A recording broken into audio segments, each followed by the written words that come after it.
So we saw that natural S shape through the vertebral column. It's important to know how we got that shape in the first place. So when we're actually born, we're born with one curve through our vertebrae. So this picture, obviously not the scale, we see just the one primary curve through our vertebral column. When we begin to grow and develop, we develop the ability to lift our head. So we have our curve like that, as we see from the primary curve, and then it begins to just move the other way as we look around and see what's going on in the world. I drop my legs on and my arms on still. Finally, we develop the ability to stand. So we take this vertebrae and it looks like that. So in order to balance ourselves out and to move correctly, we have to have curves in opposing directions. So where that curve changes is our cervical vertebrae. The next part of the curve is our thoracic vertebrae. And then finally we have our lumbar vertebrae. If I were to draw the sacrum and coccyx onto this picture, it would look something like that. Right? Because our sacrum and coccyx are still curved in that manner. Slightly exaggerated picture, but just so you can see what it may look like. So the question we ask ourselves is, why is the sacrum and coccyx continue to curve this direction? Most people say it's for the ability to sit down or something like that. But the reality is it's actually still in that initial curve that it was always in from the starting point. Because there we see our primary curve is where it all started. So the question is not why is the sacrum and coccyx curved this way, it's why wouldn't it be? It was always curved that way to start. So when we move over to our skeleton, we can see, again, you've got the cervical vertebrae, thoracic vertebrae, lumbar vertebrae, and we see our sacrum and our coccyx still curved in the original direction. Notice as well that just the very top of the sacrum is where our pelvic girdle actually connects onto, so our two coxal bones of our hip. So that means that below this point is largely non-weight bearing, right? Because it's below where our actual legs come in to connect.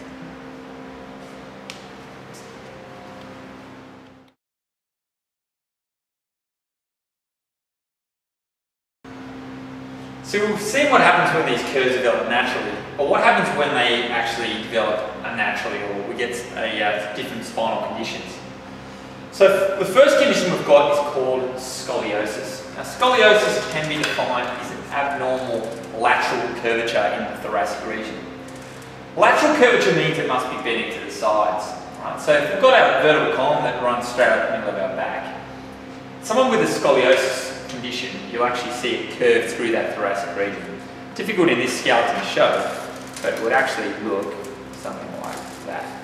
So our head still wants to point upright, but we have this natural curve going through the thoracic region, straightening back up, so we're seeing straight. So that's scoliosis. The next spinal condition we've got is called kyphosis. Now, kyphosis is characterised by an increased or exaggerated thoracic curvature. So exaggerated means that we've got our natural curvature in our thoracic region. It means this portion here still curves in the same direction, but the curve is increased from what's considered normal. So if I just exaggerate that thoracic curvature, we see it looking like that. Right. What does that look like? It looks like hunchback, and that's the nickname for our kyphosis type condition. So we've got the thoracic curvature, which is increased. Obviously, we still want to be looking straight ahead, so our neck curves back more so the other way, and we end up with this big hump through the middle of our back.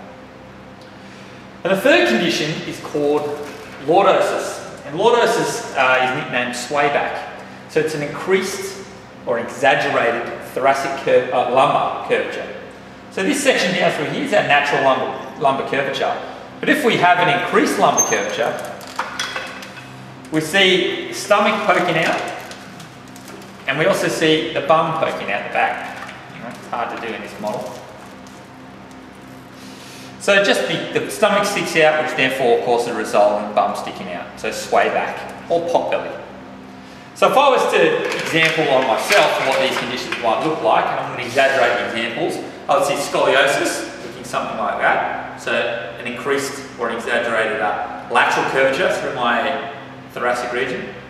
Kyphosis, so I would see a hunchback type condition. You can see that side on. And lordosis, I would see an increased curvature through my lateral region. So my stomach will stick out, my bum will stick out more. So you've got spaces provided there to draw pictures of what these might look like. So just pause the video for a moment, have a go at trying to draw what these, use stick diagrams, what these pictures might look like. So pause the video now.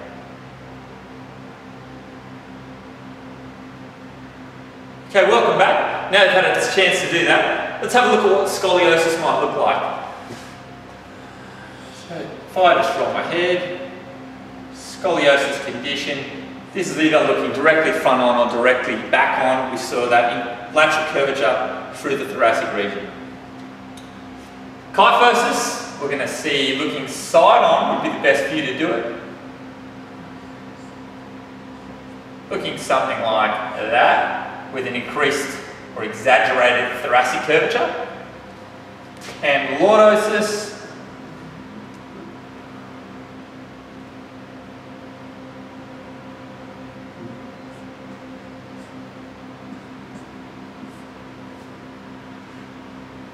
I don't know, lordosis picture. Let's see lordosis again.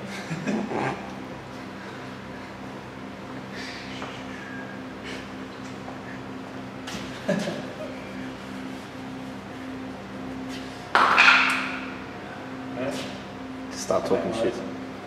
And finally, lordosis,